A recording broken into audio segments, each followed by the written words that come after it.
Hello students, I am your teacher. कैसे हैं आप सब? आज की इस वीडियो में हम जानने वाले हैं रिफ्रैक्शन ऑफ लाइट, यानी कि प्रकाश का अपवर्तन क्या होता है, और जानेंगे विरल तथा सघन माध्यम क्या होते हैं।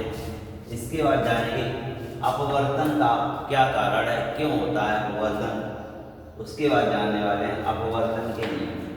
तो यहाँ पर सारे टॉपिक बहुत ही इम्पोर्टेंट हैं, तो चलिए शुरू करते हैं। प्रकाश का अपवर्तन क्या होता है?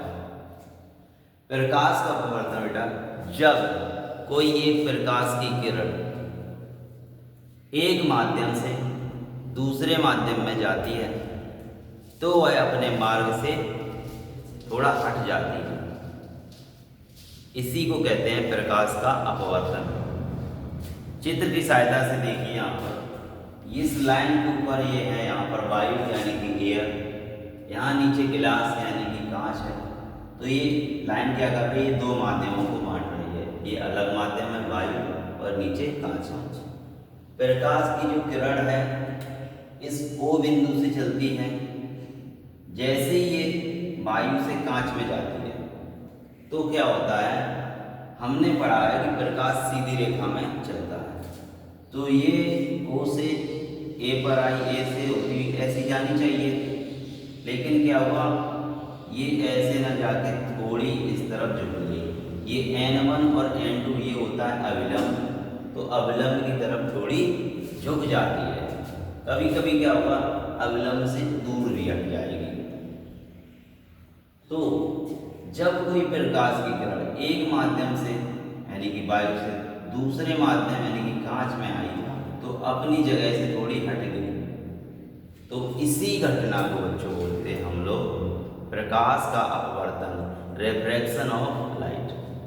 अब देखिएगा,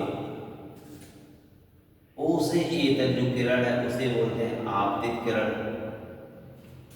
A से B तक जो किरण है वो होती है अपवर्तित किरण। जो A बिंदु होगा उसे A पॉइंट को बोलेंगे आपतन बिंदु, और N1 N2 ये जो लाइन खींची है इसे बोलेंगे अविलंब। पहला माध्यम कांच है, दूसरा माध्यम, पहला माध्यम वायु है, दूसरा माध्यम कांच है। तो आशा है समझ गए होंगे प्रकाश का अपवर्तन क्या होता है। यहीं आपको थोड़ा याद कराना है प्रकाश का परावर्तन। परावर्तन में बच्चों क्या होता था, प्रकाश की किरण जाती थी और टकरा के लौटती थी। इसमें क्या है, प्रकाश की किरण गई लेकिन टकरा के लौटी नहीं, सीधी दूसरे माध्यम में चली गई। तो ये अंतर है। अब हम लोग जानेंगे विरल तथा सघन माध्यम क्या होते हैं। तो हम दो चीज ले लें, जैसे कि वायु और कांच। यहाँ ऊपर वायु है और नीचे कांच है। तो यहाँ पर कांच के सापेक्ष जो वायु होगा बेटा वो होगा विरल। वायु को क्या बोलेंगे? विरल माध्यम। और कांच को क्या बोलेंगे बेटा? सघन माध्यम। वायु और कांच की जगह अगर वायु को और पानी को ले लें तो पानी हो जाएगा सघन माध्यम, वायु होगा कांच। कांच और पानी को ले लें तो पानी होगा सघन और कांच होगा पानी होगा विरल और कांच होगा सघन। अब विरल माध्यम में जब कोई प्रकाश की किरण जाती है तो अविलंब से दूर हटेगी। विरल माध्यम में जाती है मतलब सघन माध्यम से विरल माध्यम में जाए, यानी कि कांच से वायु में जाएगी तो फिर प्रकाश की किरण अविलंब से क्या होगी? दूर हटेगी। देखो जैसे मान के चलो, ये नीचे से कांच से इधर से टॉर्च जला यहाँ से जाती है इधर, तो देखो अगर इसकी सीध बनाए तो कुछ यहाँ भी ऐसे बनेगी। तो अविलंब ये है, देखो अविलंब से क्या हुई? दूर हटी। अब जब सघन माध्यम में जाती है प्रकाश की किरण तो अविलंब के पास आ जाती है। तो देखो ये वायु से कांच है, सघन माध्यम, कांच में ही जैसे आई तो फिर ये अविलंब था, ये लाइन अविलंब, तो अविलंब के जानी ऐसी चाहिए थी, तो ये क्या होगी? थोड़ी अविलंब की तरफ झुक गई, यानी कि अविलंब के पास आती है। समझ में आ रहा होगा तो लाइक कर दीजिएगा, नहीं आ रहा, कोई समस्या आ रही तो कमेंट में लिखिएगा, उसको दूर करने का प्रयास किया जाए। अब हम लोग जानते हैं अपवर्तन का कारण। आखिर में ये अपवर्तन होता क्यों है? तो जानते हैं अपवर्तन का क्या कारण है। अपवर्तन का कारण है अलग अलग माध्यमों में प्रकाश की चाल अलग अलग होती है, तभी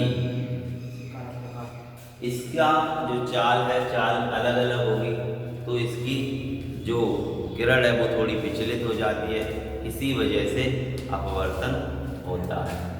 प्रकाश की चाल अलग अलग माध्यमों में अलग अलग होती है। जैसे वायु या निर्वात की बात करें तो वायु में या निर्वात में प्रकाश की चाल होती है 3 × 10⁸ मीटर प्रति सेकंड।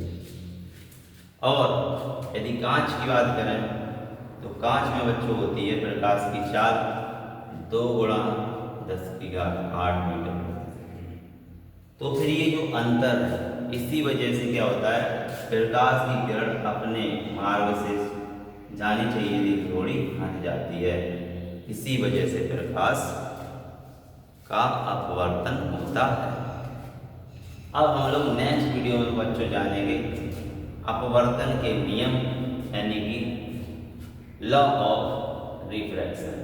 तो नेक्स्ट वीडियो जरूर देखिएगा, ये बहुत ही इम्पोर्टेंट टॉपिक है और जुड़े रहिएगा हमारे साथ। आपके जो नंबर है 90% से ज़्यादा ला देंगे, क्योंकि हमारे पास है कुछ इम्पोर्टेंट क्वेश्चन, वो आपको तभी मिलेंगे एग्ज़ाम के टाइम में। तो सब्सक्राइब कर लीजिएगा DKP स्कूल यूट्यूब चैनल को। मिलते हैं बच्चों नेक्स्ट वीडियो में। ख्याल रखिएगा अपना, पढ़ते रहिए, बढ़ते रहिए। जय हिंद, वंदे मातरम।